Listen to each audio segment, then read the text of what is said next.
Hi అండి, అందరికీ నమస్తే. మీరు ఎప్పుడైనా ఊహించారా? మీ వాహనం ఓ కొండ మీద సన్నని మార్గంలో వెళ్తుంది. కుడివైపు కొండగుట్ట, ఎడమవైపు వేల అడుగుల లోయ. ముందున్న దారి కేవలం కారు పోగలిగేంత దారి మాత్రమే. అక్కడ ప్రొటెక్షన్గా రేలింగ్ లేదు. ఒక చిన్న తప్పు చరిత్రలోనే చెదిరిపోయే ప్రమాదం. ఇలాంటి రోడ్లు మన ఊహలకే భయపడేలా చేస్తాయి, కానీ అవి నిజంగా ఉన్నాయి. ఇప్పుడు మనం ప్రపంచంలోని అలాంటి 5 ప్రమాదకరమైన రోడ్ల గురించి తెలుసుకుందాం. ముందుగా నార్త్ యంగ్స్ రోడ్, బొలీవియా. దీనికి రోడ్ ఆఫ్ డెత్ అనే పేరు ఉంది. ఒక్క ఏడాదిలోనే 200కి పైగా ప్రజలు ఈ రోడ్డు మీద ప్రాణాలు కోల్పోయారు. రోడ్డుకి ఒకవైపు నది లోయలు, ఒకవైపు పచ్చని పెద్ద కొండలు. కానీ మధ్యలో రోడ్డు చాలా చిన్నగా ఉంటుంది. పక్కన రేలింగ్ కూడా ఉండదు. పెద్దగా గాలి వచ్చినా వాహనం ఒకసారి తడబడ్డా కిందికి పడిపోవడం ఖాయం. రెండవది ఫేరీ మీడియోస్ రోడ్. ఇది అత్యంత ప్రమాదకరమైన రోడ్డు. ఇది పాకిస్తాన్లో ఉంది.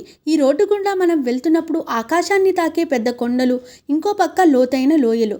పెద్దగా ట్రాఫిక్ ఉండదు, ఎందుకంటే ఎవరూ వెళ్ళే ధైర్యం చేయరు.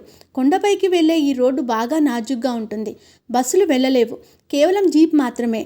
అది కూడా నెమ్మదిగా వెళ్ళాలి. ఒక్కసారి మిస్ అయితే కిందకు ఫ్రీ ఫాల్. అక్కడి ఫోటోలు చూస్తే గుండె ఆగిపోతుంది. మూడవది గోలియంగ్ టన్నెల్ రోడ్. ఇది చైనాలో ఉంది.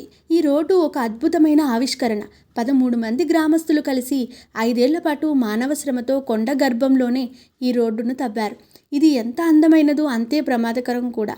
ఇది చిన్న కారు మాత్రమే వెళ్ళగలిగే టన్నెల్. ఇక్కడ డ్రైవింగ్ అంటే ఒక సాహస యాత్ర. ఇది నార్వేలోని అట్లాంటిక్ ఓషన్ రోడ్. సముద్రపు మధ్యలో వరుసగా ఉన్న దీవులను కలిపే 8.3 కిలోమీటర్ల రోడ్డు. ప్రపంచంలోని అద్భుతమైన రహదారుల్లో ఒకటి. మామూలు రోజుల్లో ఇది తీరపు అందాలను చూపిస్తూ మనసును పరవశింపజేస్తుంది. కానీ పెనుగాలులు, అలలు వచ్చినప్పుడు పక్కనే సముద్రపు కెరటాలు కారు మీదకి ఎగిరి వస్తాయి. వెళ్ళే వాళ్ళ చేతులు స్టీరింగ్పై బిగుసుకుంటాయి. ప్రమాదం, అందం రెండూ కలిసి ఉండే ఈ రహదారి నార్వే ప్రజల ఆవిష్కరణకు నిలువెత్తు నిదర్శనం. మన దేశంలో కూడా మర్చిపోలేని ప్రమాదకరమైన రోడ్డు ఉంది, జోజిలా పాస్. జమ్మూ కాశ్మీర్లో ఉన్న ఈ రోడ్డు చాలా ఎత్తుగా ఉంటుంది. మూసుకుంటే మంచు, ఓపెన్ అయితే మట్టి కొండలు. చుట్టూ ఎక్కడా ప్రొటెక్షన్ లేదు. స్పీడ్ ఎక్కువైందంటే ప్రాణం పోతుంది అనిపిస్తుంది. ఈ రోడ్లన్నీ వింటుంటే మనకు ఒకే భావన వస్తుంది. ఈ రోడ్లపై ఎవరు వెళ్తారో వారు నిజంగా ధైర్యవంతులు. మీరు ఇలాంటి రోడ్లపై డ్రైవ్ చేసుకుంటూ వెళ్ళే ధైర్యం చేయగలరా? అయితే కామెంట్లో తెలియచేయండి. ఈ వీడియో మీకు నచ్చినట్లయితే లైక్ చేయండి. మరిన్ని ఆసక్తికరమైన విషయాలు తెలుసుకోవడం కోసం తెలుగు ట్రెండింగ్ ఫ్యాక్ట్స్ ఛానల్ని సబ్స్క్రైబ్ చేసుకోండి. Thank you so much for watching.